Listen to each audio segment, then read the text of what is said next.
A strange house appeared in the yard across the street. It was there when I woke up. A house that hadn't been there yesterday. I live in a small, quiet neighborhood. Rows of modest homes, each one neatly separated by well-kept yards and identical picket fences. The kind of place where nothing ever changes. So you can imagine my confusion when I peeked out my bedroom window and saw something completely new. A dark, dilapidated house, sitting squarely in the empty lot across the street. It wasn't like someone had built it overnight. No, this thing looked old, ancient even. The roof sagged under the weight of rot, and the walls were streaked with grime and moss. The windows were dark, cracked, and smeared with filth, like blind eyes staring out into the world. But most unnervingly, the house seemed to breathe. I'm not being dramatic. It literally seemed to swell and deflate, as if something massive and alive was trapped inside, inhaling and exhaling. I rubbed my eyes, convinced I was still half asleep. I mean, how does an entire house just appear out of nowhere? But when I looked again, it was still there, looming, shifting ever so slightly, as though it were waiting. I spent most of the day staring at that house. My neighbor, old Mr. Thompson, swore the lot had always been empty. I even asked the mailman, who's been delivering to our street for over a decade, and he just laughed and said I must have hit my head. By the time evening rolled around, I still hadn't dared to get any closer. But as the sun dipped behind the trees and the shadows grew long, I noticed something strange. The house didn't cast a shadow. The trees behind it stretched their jagged outlines across the lot, but the house itself stood dark and solid, like a cutout in reality. That night, I barely slept. Every time I closed my eyes, I felt the house watching me. Its breath, rhythmic and deep, seemed to echo in my ears. And then, just after midnight, I heard it. A faint knock. Not at my door, from across the street. The sound was soft, but it carried through the stillness like a gunshot. 4 knocks, slow and deliberate. I peeked through my blinds, my hands trembling. The house was lit up now, a sickly yellow glow seeping through its cracked windows. And at the door, I saw them. Figures. They were tall and thin, their silhouettes unnaturally long, like shadows stretched by the setting sun. They didn't move.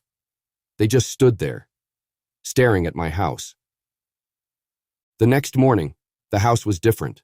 The grime on the windows was gone, and the door was slightly ajar.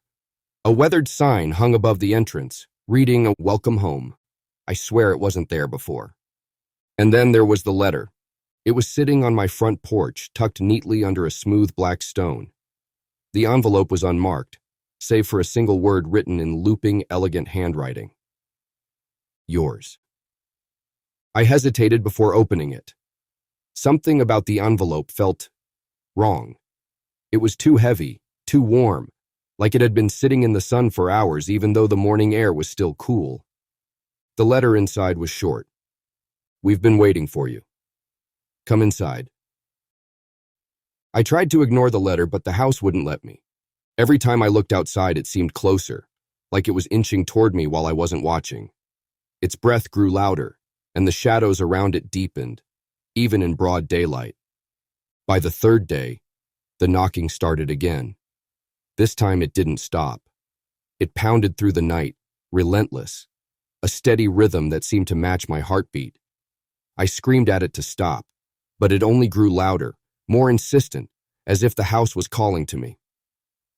By dawn, I couldn't take it anymore. I grabbed a flashlight, stuffed the letter in my pocket, and crossed the street. The air around the house was thick and heavy, like stepping into a storm. As I approached the door, I noticed carvings etched into the wood, symbols I didn't recognize, twisting and looping like they were alive. The door creaked open before I touched it. Inside, the house was impossibly large. The walls stretched upward into darkness, and the floor sloped away into a labyrinth of corridors and doorways. The air smelled of earth and decay, and the faint sound of breathing surrounded me, coming from everywhere and nowhere at once. I should have turned back. Every instinct screamed at me to run, but I couldn't. Something was pulling me deeper, urging me forward. The walls seemed to close in as I moved, the shadows growing darker, heavier.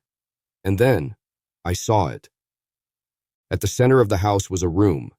It was small, empty, and completely silent. In the middle of the floor lay a mirror, its surface black and rippling like water.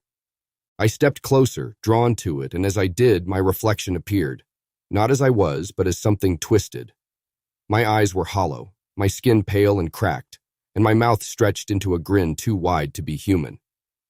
And then my reflection moved. It stepped out of the mirror, reaching for me with impossibly long fingers. I stumbled back, but the room had changed.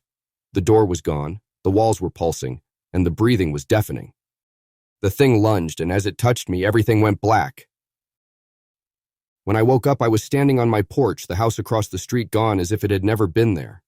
But something was wrong. My reflection in the window smiled back at me. Before I did. And now every night at midnight I hear it. The knocking. This time it's coming from inside my house.